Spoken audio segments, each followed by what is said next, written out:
No, please God, no. Ragnarok was Lupino's private nightclub, a den of drugs built into an old theater.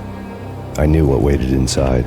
V-head junkies ready to explode in random acts of senseless violence, and Lupino's goon squad, the worst stone-cold killers this side of hell. Ragnarok was as inviting as a headache, flickering and flashing to a machine gun beat. The belly of the nightclub was a gothic theme park that began with bondage games and led to the nasty stuff from there. As subtle with its dark message as a cop killer bullet through the heart, like father, like son, just like Jack Lupino.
The book had never been a bestseller. Given the setting, I was surprised to find that somebody had been passing time reading. The paperback was entitled, The Age of Murder and Storm.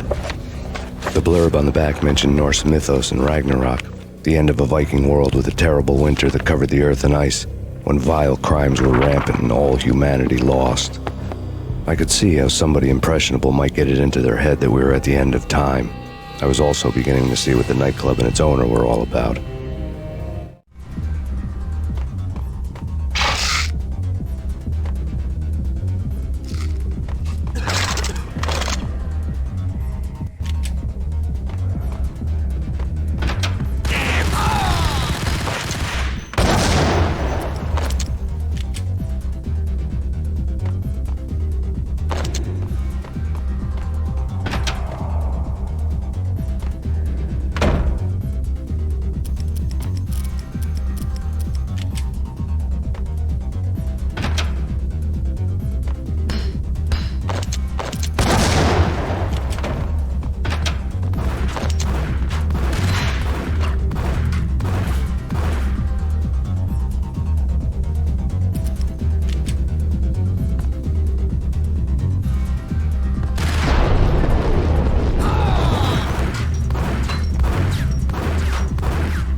books on the occult had been piled on the table.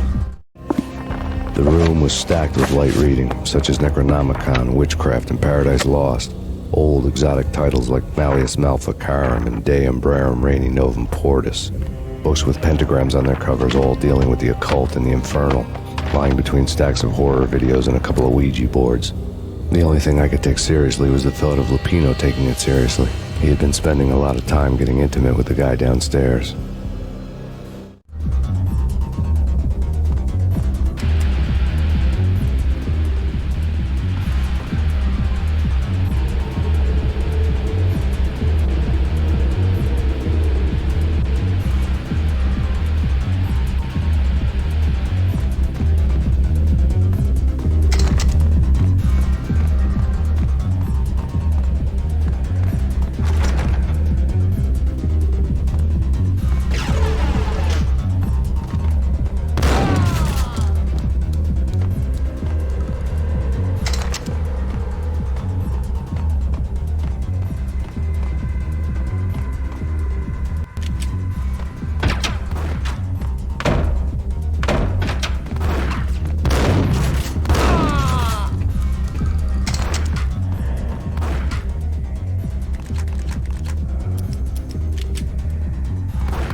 What the?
The backstage area led to Lupino's inner sanctum.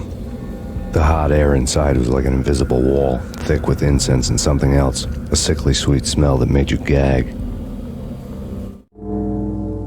This was the rotten core of the Big Apple.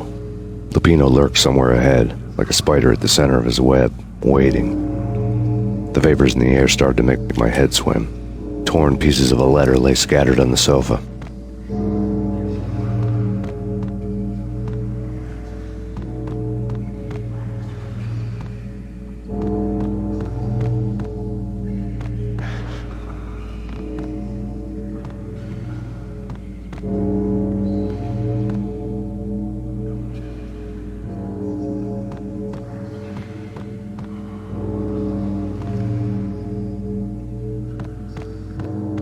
Flesh of fallen angels, come to me all.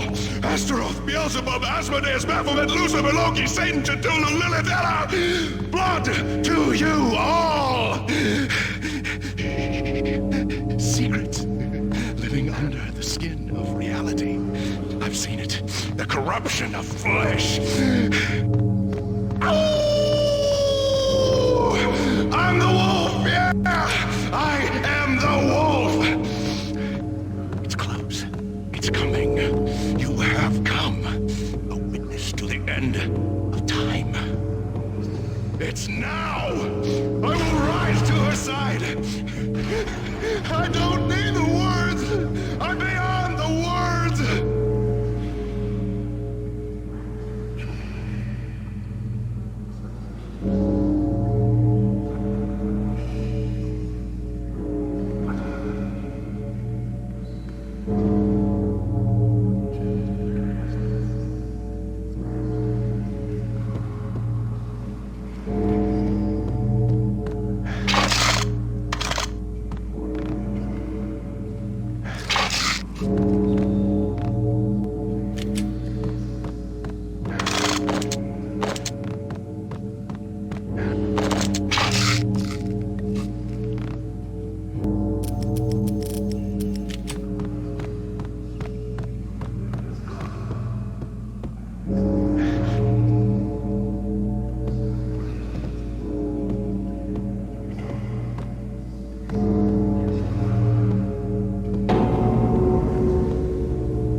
had known there'd have to be a catch in it somewhere, and this one was the Empire State Building of catches.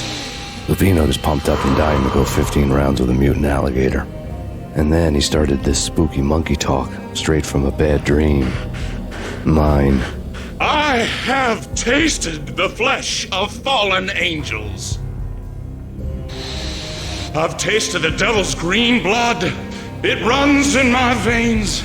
I've seen beyond the world of skin, the architecture of blood and bow and arrow. Death is coming! She is coming, and hell follows with her. This is the twilight winter. I am ready to be her son.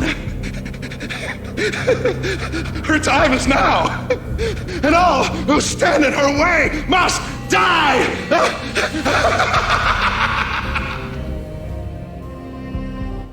Die! You'll die! You'll die! Now! All die!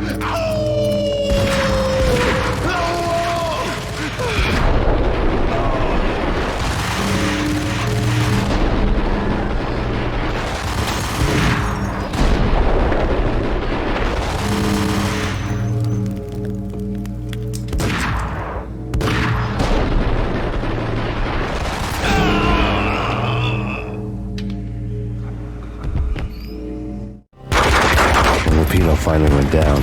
I wanted to make real sure he'd stay that way. V was a bad monster. Turned them into friggin' zombie demons from outer space. I think he's dead already. Huh? And that's when it happened. But dead or not, you've got the wrong guy. In stepped this knockout femme fatale holding a gun to my face.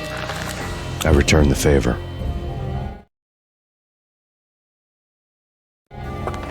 Lisa Punchinello. Lisa Punchinello was the Don's wife. Mona Sachs, Lisa's evil twin. Your safety's off, evil twin. You might hurt someone with that gun of yours. Lisa's the damsel in distress. I'm the professional. I'd blow you away without batting an eye. Sure, and you can check out my credentials splattered all over this joint. Jack couldn't have framed you, not the state he was in. We're after the same slime bag. Angelo Punchinello's the one who murdered your friend and framed you with it. You know this for a fact? I've got my sources. I don't have a clue these days. I just shoot them as they come. Who put a contract on the Archfiend? This one's mine. I hate the guts of that sadistic wife-beater. Why not pool our bullets for this one? I thought you'd never ask. My finger was starting to twitch. How do you like your whiskey? I'm easy, as long as you don't try to slip me a Mickey. You're a real angel, Max. It was good stuff. Tasted sweet as honey going down. Nothing personal. Can't risk you going berserk and getting Lisa killed.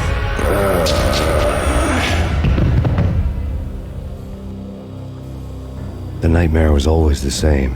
Violent shapes moving in darkness, old and ugly. The killer's mad laughter was a riddle filled with wicked innuendo.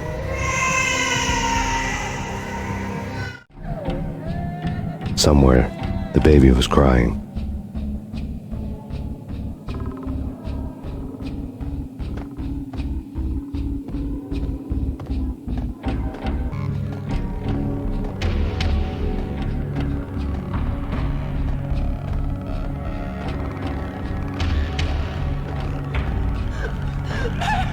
No, please, Max.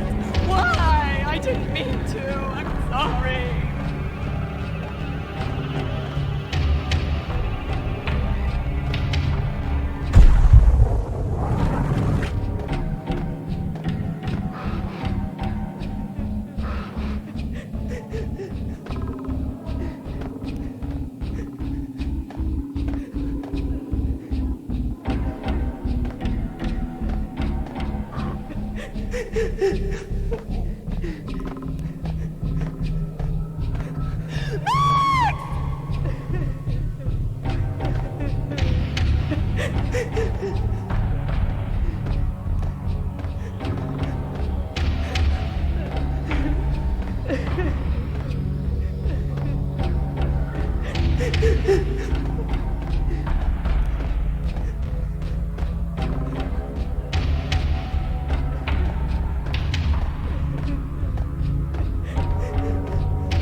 Should've known it when we found you snoring next to Lupino's corpse. A comedian, huh?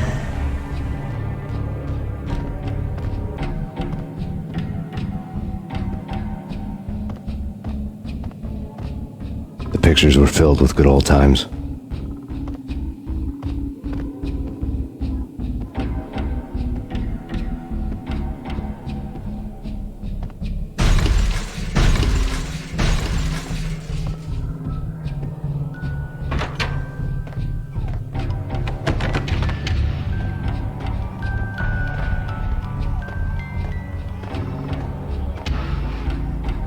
I really love to watch cartoons.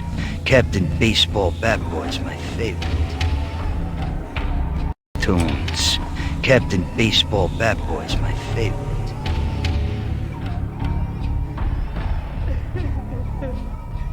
Cartoons. Captain Baseball Bat Boy's my favorite.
No, please God, no.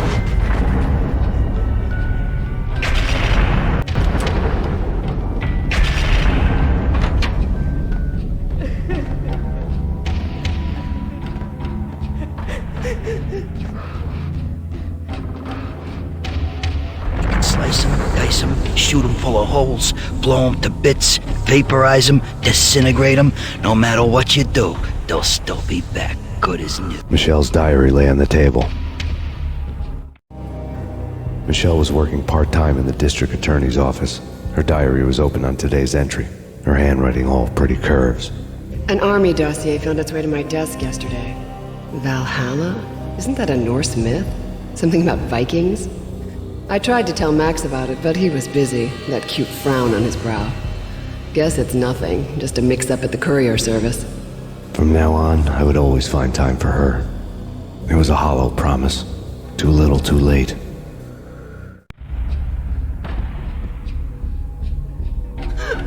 Max, no, please, Max. Why? I didn't mean to. I'm sorry.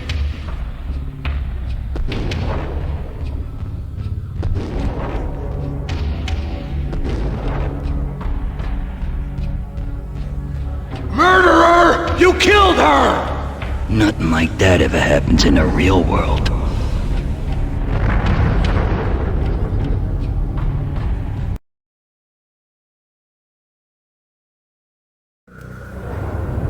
I woke up in a bad dream.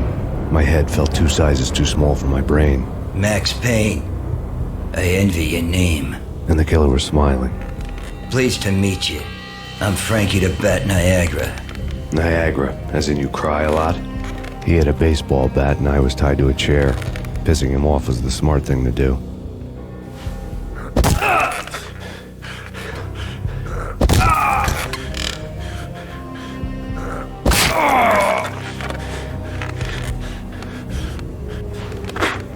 Nothing wrong with a little laugh now and then. Take me, for example. I love to watch cartoons. Cartoon violence is a fascinating thing. Let's take a break. I need to take a leak and maybe grab a cold one at the bar. Don't worry. I'll be back to finish this off. And then, it's checkout time. You play, you pay, you bastard. He swaggered out, and the door clanged shut behind him, locks clicking into place. Everyone makes mistakes. Mine hadn't been to crack jokes about the goon with the bat. He'd have cracked my skull regardless. It hadn't even been to trust a girl with a gun. I had blindly gone after the first bad guy on my hit list when I should have been aiming further up the ladder, at the head of the Punchinello family. I couldn't bring myself to be pissed at Mona. Guess I had a soft spot for a pretty face.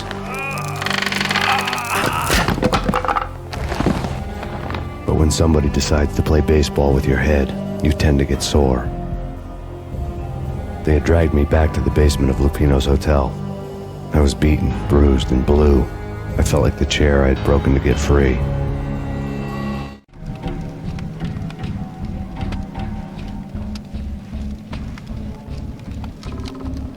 All I had was Niagara's bat, sticky with my own blood.